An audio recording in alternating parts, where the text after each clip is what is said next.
comprendre les mouvements de la hanche pour avoir une hanche en bonne santé, pour éviter les blessures et peut-être même éviter une prothèse de hanche. C'est le sujet de ma vidéo d'aujourd'hui et on commence maintenant. Je suis Denis Fortier. Si vous êtes nouveau ici sur ma chaîne YouTube, je vous conseille de vous abonner en cliquant sur le coin inférieur droit de l'écran. Je vous invite aussi à vous abonner gratuitement à mon infolettre en visitant mon site web, le www.denisfortier.ca. Maintenant, la mobilité de la hanche, elle est essentielle à nos activités de la vie de tous les jours et aujourd'hui, on parle de la mobilité. On va regarder brièvement l'anatomie et on va faire vraiment le tour des mouvements de la hanche pour que vous puissiez garder une hanche en bonne santé ou que vous puissiez aussi récupérer après une blessure. D'abord, l'anatomie de la hanche. On va quand même un peu simplifier, mais je voulais surtout vous montrer l'ossature. Alors, vous voyez l'os du bassin, vous voyez la colonne vertébrale et vous voyez une cavité qui est là, qui s'articule avec le fémur. Et l'extrémité du fémur, c'est une sphère pratiquement parfaite qui s'articule donc avec l'os du bassin. Et il y aurait beaucoup de choses à dire sur l'anatomie de la hanche, je pourrais y revenir, mais vous voyez que cette configuration biomécanique permet une grande mobilité. Il y a cette sphère qui est, je vous le disais, presque parfaite, qui permet à la hanche de bouger dans une très grande amplitude.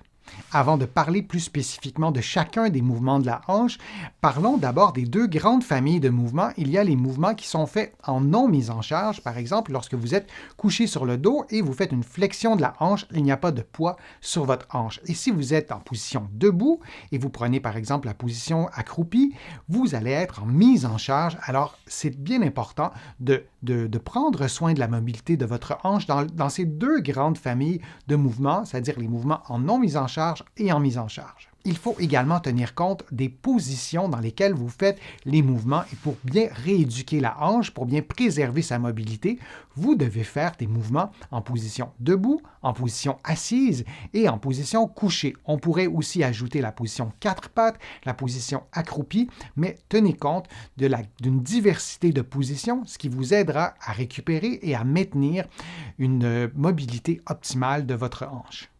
Le premier mouvement est un mouvement de flexion-extension. Lorsque vous êtes en position assise et vous placez votre genou près de votre abdomen, vous effectuez une flexion de la hanche. Et lorsque vous êtes debout, si vous balancez votre jambe vers l'arrière, votre cuisse vers l'arrière, vous faites une extension. Alors, c'est un mouvement qui doit être relativement fluide. On doit pouvoir passer de la flexion à l'extension, particulièrement lorsqu'on est debout ou couché sur le côté. Et lorsque vous faites ce mouvement de flexion-extension de la hanche, assurez-vous que ce soit bien la cuisse qui bouge et non le bas du dos. Lorsque notre hanche est raide, ce qui se passe, c'est qu'on va bouger le bassin, on va bouger le dos ou on va plier les genoux, mais la hanche va peut-être un peu moins bouger. Donc, assurez-vous que ce soit bien la hanche qui soit mobilisée. Le deuxième mouvement, c'est un mouvement d'abduction et d'adduction. C'est un mouvement, si vous préférez, d'ouverture de la hanche. Alors, si vous êtes debout, adossé au mur, si vous ouvrez la hanche, si vous levez votre jambe sur le côté, vous faites un mouvement d'abduction. Et si vous faites le mouvement inverse, vous allez finir par croiser les jambes, en fait, et ça, c'est un mouvement d'adduction. Évidemment, si on n'avait qu'une seule jambe, on pourrait faire un mouvement d'adduction beaucoup plus loin, mais si on veut faire un mouvement d'adduction pur et on est debout, bien évidemment, les deux pieds, les deux jambes entrent en contact. C'est la même logique, ce mouvement d'abduction. Moi, je vous encourage à le faire debout, à le faire aussi couché sur le dos, sur le sol. Vous allez donc suivre le plancher si vous êtes couché sur le plancher et vous faites le mouvement d'abduction, d'ouverture et de fermeture. Et vous pourriez aussi le faire couché sur le côté, même adossé à un mur, et c'est exactement le même mouvement. Et le troisième mouvement, c'est un mouvement de rotation interne et de rotation externe. Et il est un peu plus subtil, ce mouvement. Si vous êtes couché sur le dos et vous avez le genou complètement déplié et vous tournez votre jambe en rotation externe ou en rotation interne, en fait, c'est votre rotule et votre pied que vous allez voir tourner, bien que le mouvement se passe dans votre hanche.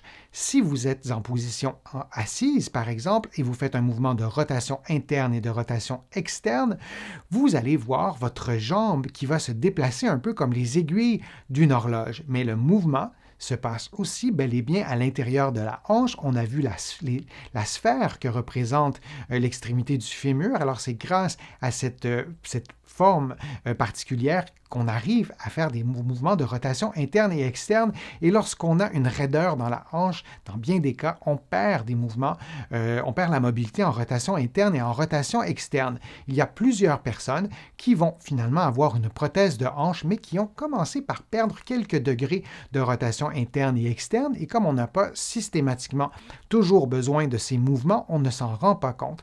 Alors peut-être que ma vidéo d'aujourd'hui sera peut-être une façon aussi de dépister certaines raideurs qui ont lieu à l'intérieur de votre hanche. Il y a aussi les mouvements combinés. Dans la vie de tous les jours, on ne fait pas exclusivement des mouvements de flexion, d'abduction, de rotation seul. On fait des mouvements combinés, on effectue au moins 2 mouvements simultanément.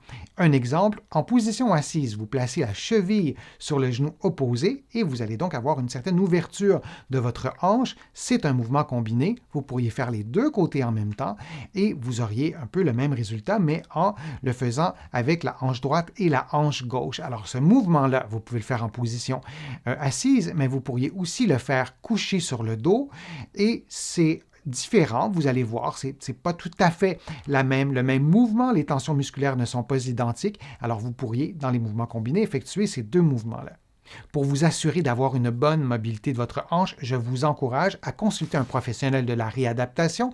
Si vous êtes ici au Québec, consultez un professionnel de la physiothérapie. De l'autre côté de l'Atlantique, consultez un kinésithérapeute et vous aurez vraiment une vue d'ensemble précise, complète sur votre mobilité, sur la mobilité de vos hanches. J'espère que ma vidéo vous a été utile. J'espère que les exercices, les informations, les mouvements étaient clairs. Si c'est le cas, je vous invite à cliquer j'aime, à la partager sur vos réseaux sociaux et à la commenter. Vous le savez, ça me donne plus de visibilité et ça m'aide à produire de nouveaux contenus. Vous allez trouver beaucoup d'informations, vous le savez, sur mon site web, le www.denisfortier.ca. Il y a aussi beaucoup d'informations dans mes livres que vous allez trouver partout au Canada, en librairie et sur le web. J'ai le privilège d'être publié à travers le monde. Vous allez trouver les liens dans la description de la vidéo. Je suis Denis Fortier. Je vous remercie beaucoup. À bientôt.